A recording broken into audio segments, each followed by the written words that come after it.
Assalamualaikum warahmatullahi wabarakatuh, anak-anak. Nah, bertemu lagi dengan saya Ibu Fitri. Alhamdulillah ya, kita dapat bertemu lagi, berjumpa di sini. Nah, sebelumnya Ibu mau mengabsen dulu ya. Lisa, apakah ada? Hadir, Bu.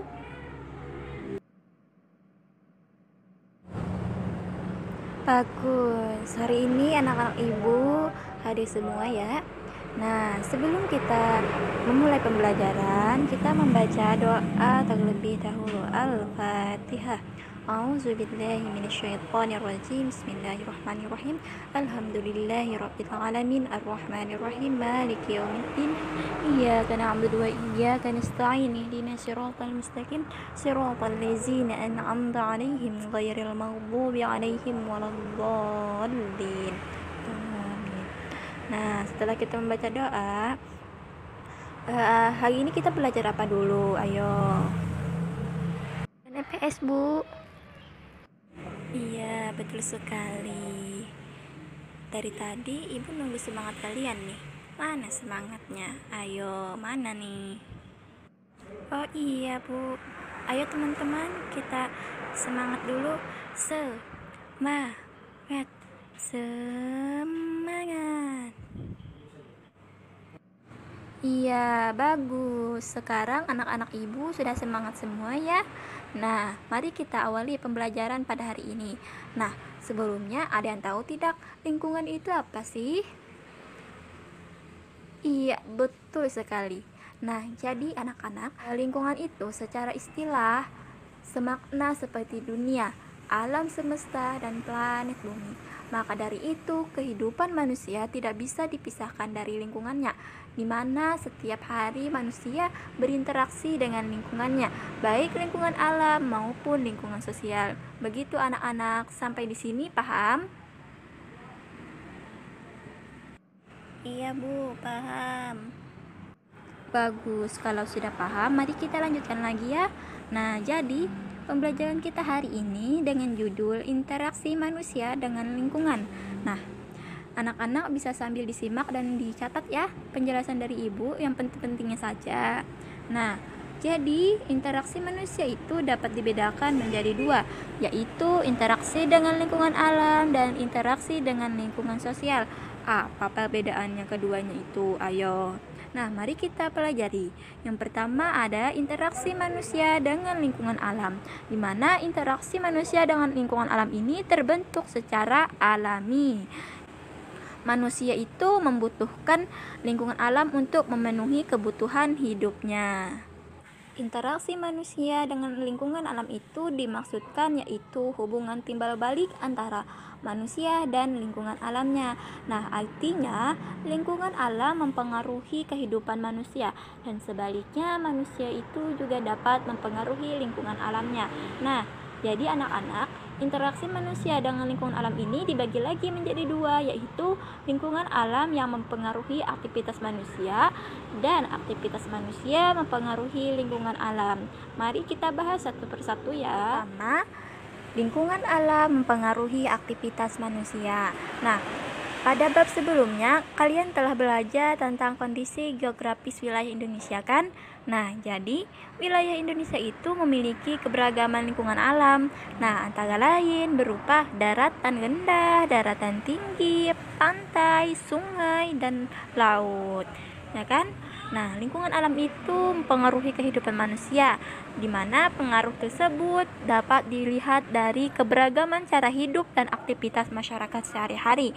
Keberagaman itu menunjukkan adanya penyesuaian diri manusia terhadap lingkungannya. Nah, tadi kan kita membahas lingkungan alam yang mempengaruhi aktivitas manusia. Sekarang aktivitas manusia yang mempengaruhi lingkungan alam. Nah, jadi manusia itu memanfaatkan lingkungan alam untuk memenuhi kebutuhan hidupnya yang meliputi kebutuhan sandang, pangan, dan papan. Nah, untuk memenuhi kebutuhan tersebut, manusia melakukan aktivitas pembangunan seperti membuka lahan di hutan untuk dibuat lahan perkebunan dan ladang. Nah, aktivitas pembangunan tersebut tujuannya untuk memudahkan kehidupan masyarakat. Oleh karena itu, aktivitas pembangunan yang dilakukan masyarakat harus memperhatikan kelestarian lingkungan. Begitu anak-anakku sekalian. Kita lanjutkan lagi ya anak-anak ibu. Nah, jadi apabila aktivitas pembangunan yang tidak ramah lingkungan, maka akan menyebabkan kerusakan lingkungan. Nah, akibatnya dapat terjadi bencana seperti banjir, tanah longsor, dan kebakaran hutan. Nah, hal ini sesuai dengan Quran Surah Al-A'raf ayat 56. Nah, catat ya anak-anak ibu. Nah, jadi ayat tersebut menunjukkan bahwa apa yang diberikan Allah kepada manusia sesuai dengan ukuran yang diberi Allah. Nah, yang berarti harus dijaga. Nah, atas dasar kedudukan manusia itu sebagai khalifah di muka bumi ini dengan kewajiban dan tanggung jawabnya terhadap lingkungan sebagai konsekuensi nikmat yang diberikan Allah. Oleh karena itu, Al-Quran menekankan kepada manusia untuk selalu menjaga kelestarian alam, agar keberlangsungan bumi sebagai tempat manusia hidup akan selalu terjaga dan lestari. Nah, sehingga bencana alam tidak akan pernah lagi di bumi ini. Begitu anak-anak ibu. Nah, sampai di sini paham? Alhamdulillah, iya Bu, paham. Nah, kita lanjutkan lagi ya. Jadi yang kedua kita bahas yaitu interaksi manusia dengan lingkungan sosial. Nah, jadi setiap manusia itu tidak dapat hidup sendiri, di mana manusia itu memiliki dorongan untuk berinteraksi dengan orang lain. Nah, itulah mengapa manusia itu dijuluki makhluk sosial atau makhluk bermasyarakat. Nah, sebagai makhluk sosial, setiap manusia itu membutuhkan untuk berinteraksi sosial dengan manusia lain. Begitu anak-anak ibu. Nah, jadi anak-anak ibu, interaksi sosial itu berlangsung di dalam lingkungan sosial. Nah, di sini ada 3 macam. Yang pertama, interaksi antar individu, yakni interaksi yang dilakukan oleh satu orang dan satu orang lainnya. Nah, yang kedua, interaksi antar individu dan kelompok, seperti interaksi guru yang sedang mengajar dengan para siswanya, seperti kita sekarang. Nah, yang ketiga ada interaksi antar kelompok, yaitu interaksi yang dilaksanakan oleh satu kelompok dan kelompok orang lainnya, misalnya interaksi antar tim poli. Begitu anak-anak ibu. Oh, begitu ya Bu. Iya anak-anak ibu, jadi interaksi sosial itu dapat terjadi apabila memenuhi syarat-syarat. Nah, yang pertama adanya hubungan antar orang-orang yang melakukan interaksi sosial. Yang kedua adanya komunikasi dua arah atau timbal balik.